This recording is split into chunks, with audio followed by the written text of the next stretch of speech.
Hello guys, welcome back to my channel Nisha talks. అందరూ ఎలా ఉన్నారు ఫ్రెండ్స్? అందరూ బాగుండాలని మనస్ఫూర్తిగా కోరుకుంటున్నాను.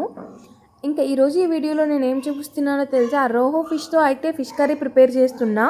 చికెన్ మటన్ తినడం కంటే ఈ ఫిష్ తినడం వల్ల చాలా హెల్త్ బెనిఫిట్స్ ఉన్నాయి. ఇక్కడ నేను రోహో ఫిష్ తీసుకున్నాను అనమాట. ఇందులో ఒమేగా 3 ఫ్యాటీ యాసిడ్స్ చాలా ఉన్నాయి. Vitamin A, B, C, D కూడా ఉన్నాయన్నమాట. ఇంకా ఈ ఫిష్ తినడం వలన బ్రెయిన్కి చాలా మంచిది. ఇంకా ఇమ్యూనిటీ సిస్టమ్ కూడా చాలా బాగా బూస్ట్ అవుతుంది ఈ ఫిష్ తినడం వలన. ఈ ఫిష్ ముక్కల్ని నేను ఉప్పు, కారం, తర్వాత కొంచెం అల్లం వెల్లుల్లి పేస్ట్, ఆయిల్ వేసుకొని బాగా అయితే మ్యారినేట్ చేసి పెట్టుకున్నాను. ఆ తర్వాత అయితే మనం మసాలాకు కావాల్సినవన్నీ ప్రిపేర్ చేసుకుందాం. ఒక బాండీ పెట్టుకొని అందులో నేను ఇక్కడ 1 స్పూన్ జీలకర్ర వేస్తున్నా అండ్ 1 స్పూన్ ధనియాలు వేస్తున్నాను. అండ్ ఎండుమిర్చిని 2 తుంచి వేసుకున్నా అండ్ మెంతులు వేసుకొని లో ఫ్లేమ్లో బాగా రోస్ట్ చేసుకుంటున్నాను. రోస్ట్ చేసుకున్నప్పుడు మనకు ఒక మంచి స్మెల్ వస్తుందన్నమాట. మెంతులు కొంచెం గోల్డెన్ బ్రౌన్ కలర్లోకి రావాలి. ఇంకొక మిక్సీ జార్ తీసుకొని అందులో నేనైతే ఫస్ట్ అయితే ఆనియన్ కట్ చేసుకొని ఇలా చిన్న చిన్న ముక్కల్లాగా యాడ్ చేసుకుంటున్నాను అనమాట. ఆ తర్వాత అయితే ఇందులో వెల్లుల్లిని బాగా పొట్టు ఒలుచుకొని ఇలా వెల్లుల్లి రెబ్బలను అయితే వేసుకుంటున్నా. తర్వాత మనం ముందుగా రోస్ట్ చేసుకున్నాం కదా, వాటిని అయితే వేసేసుకోవాలి. ఇంకా కొత్తిమీర వేసుకున్నాను, పచ్చిమిర్చి వేసుకున్నా. ఆ తర్వాత అయితే సాల్ట్ వేసుకున్నా. ఇంకా ఒక పెద్ద సైజు ఉన్న టమాటోని కట్ చేసి వేసుకొని ఇంకా వీటిని ఒక మెత్తని పేస్ట్ లాగా అయితే కొట్టేసుకున్నాను అనమాట. సో మీకు కావాలంటే ఇంకా మెత్తగా కొట్టుకోండి. నేనైతే ఇంకా ఇలానే కొట్టుకున్నాను అనమాట. సో చూడండి ఎంత బాగుందో మసాలా, చూడడానికి స్మెల్ అయితే చాలా బాగుంది. ఇంకొక కడాయి పెట్టుకొని మనం అందులో ఆయిల్ వేసుకొని ముందుగా మ్యారినేట్ చేసుకున్నాం కదా, ఆ ఫిష్ ముక్కలను అయితే ఒక్కొక్కటిగా వేసుకొని బాగా ఫ్రై చేసుకోవాలి ఫ్రెండ్స్. ఎక్కువ ఏం ఫ్రై చేయని అవసరం లేదు, ఎందుకంటే మళ్ళీ కర్రీలో కుక్ అవ్వాలి కదా. సో దానికోసం అనమాట. సో ఈ ఫిష్ ముక్కలన్నీ కుక్ చేసుకోవాలి. ఒకవైపు ఫ్రై అయిన తర్వాత ఇంకొక వైపు టర్న్ చేసుకుంటూ ఫ్రై చేసుకోవాలన్నమాట. సో నేను ఫస్ట్ అయితే ఇలా చిన్న చిన్న ముక్కలు వేసుకున్నాను. నేను ఇక్కడ కర్రీలో హెడ్స్ కూడా యూజ్ చేస్తున్నాను కదా. సో ఇవి ఫ్రై అయిపోయిన తర్వాత మళ్ళీ హెడ్స్ వేసుకున్నాను ఇంకొక రౌండ్లో అనమాట. హెడ్స్ కూడా బాగా ఫ్రై చేసుకున్నాను. సో మేము అసలు ఫిష్ కర్రీ తినము అసలు. మామూలుగా చెప్పాలంటే మా ఆయన 2 kgs ఫిష్ తెచ్చేశారు. ఇంకా అవి అసలు ఫ్రెష్గా లేవు ఫ్రెండ్స్. ఇక్కడ తలకాయలు ఉన్నాయి కదా, అందులో చెక్కులు ముందర ఉన్నాయి కదా, అవి ఓపెన్ అవుతాయి. ఆ ఓపెన్ అయినప్పుడు లోపల రెడ్ కలర్లో ఉండాలి. సో అవి గ్రే కలర్లో అలా ఉన్నప్పుడు అవి ఫ్రెష్ కాదని అర్థం. సో హెడ్స్ అయితే తీసిన తర్వాత అదే కడాయిలో కొంచెం ఆయిల్ యాడ్ చేసుకొని ఆనియన్స్ని బాగా ఫ్రై చేసుకోవాలి. అంత ఎక్కువ ఫ్రై చేసుకోని అవసరం లేదు. కర్రీలో అవి మనం నోటికి తగులుతుంటేనే బాగుంటాయి. ఆ తర్వాత అయితే కరివేపాకు యాడ్ చేసుకున్నాను. తర్వాత అల్లం వెల్లుల్లి పేస్ట్ వేసుకొని పచ్చివాసన పోయేదాకా బాగా ఫ్రై చేసుకున్నా.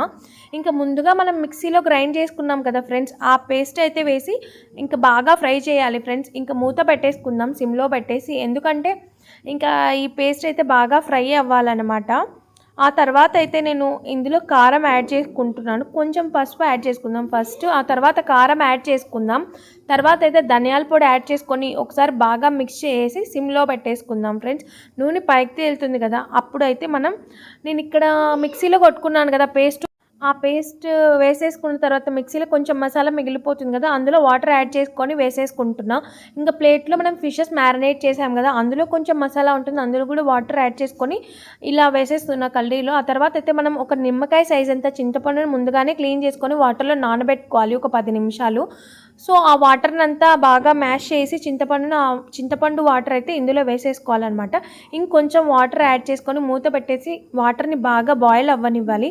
సో చూడండి వాటర్ ఎంత బాగా మరుగుతున్నాయో. ఇలా మరుగుతున్నప్పుడు మనం ఏం చేసుకోవాలంటే ఫ్రై చేసుకున్నాం కదా ఫ్రెండ్స్, ఆ ఫిష్ ముక్కల్ని ఒక్కొక్కటిగా వేసేసుకుందాం.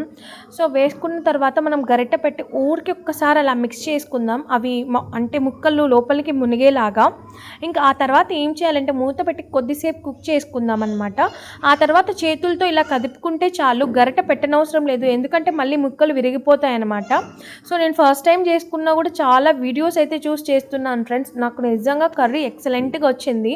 సో ఇక్కడ పైన చూడండి ఆయిల్ బాగా పైకి తేలుతుంది. ఆ తర్వాత మనం కొత్తిమీరతో గార్నిష్ చేసుకుంటే ఎంతో టేస్టీగా ఉండే ఫిష్ కర్రీ రెడీ అనమాట. నిజంగానే టేస్ట్ అయితే ఎక్సలెంట్గా ఉంది. మా ఆయన అయితే చాలా బాగుందని చెప్పారు. ఫస్ట్ టైం చేసినా పర్వాలేదు షరీఫా, బాగా చేసావన్నారు. ఇంకా మా ఇంట్లో ఎవరు తినరు ఫ్రెండ్స్ అసలు ఫిష్ కర్రీ, ఇంకా అందుకే మేము చేసుకోము. ఫ్రై అయితే ఎక్కువ తింటామన్నమాట, ఇట్లా కర్రీస్ అంటే రేరు. ఇంక ఇప్పుడే అనమాట చేయడం. చూడండి ముక్క అసలు చెదరకుండా ఎంత బాగుందో. మాకైతే ఒక్క పూటకే సరిపోయింది. మా ఆయన మా పిల్లలు అయితే చాలా ఇష్టంగా తిన్నారనమాట. సో చూడండి ఫ్రెండ్స్ కర్రీ చూడడానికి ఎంత బాగుందో. ఆయిల్ చూడండి ఇంకా బాగా పైకి తేలింది. మనం గ్రేవీ కొంచెం పలుచగా ఉన్నప్పుడే స్టవ్ ఆఫ్ చేసేయాలి, ఎందుకంటే అది చల్లారిన తర్వాత ఇంకా చిక్కబడుతుందనమాట. సో మనం చద్దన్నంలో ఈ కూర చద్దిబడిన తర్వాత కంప్లీట్గా చల్లారినా లేకపోతే మరుసటి రోజు తిన్న కూర ఎక్సలెంట్గా ఉంటుందన్నమాట, ఇంకా టేస్ట్ ఎక్కువ అయిపోతుందన్నమాట. సో చూడండి, ఇది నేను చేసిన ఫిష్ కర్రీ. మీకు కూడా నచ్చిన ప్రొసీజర్ ఫాలో అయిపోయి ఈ కర్రీ ప్రిపేర్ చేసుకోండి ఫ్రెండ్స్. టేస్ట్ అయితే చాలా చాలా చాలా బాగుంది. ఇంకా నా వీడియోస్ నచ్చినట్లయితే ఒక చిన్న లైక్ ఇచ్చి నా ఛానల్ని సబ్స్క్రైబ్ చేసుకోండి ఫ్రెండ్స్. మీరు చేసే ఈ చిన్న లైక్ నాకు ఎంత ఎంకరేజ్మెంట్గా ఉంటుంది, నా వీడియోస్ని మరికొంతమందికి రీచ్ అయ్యేలా చేస్తుంది ఫ్రెండ్స్. ఉంటాను మరి, bye bye. Thank you for watching my videos.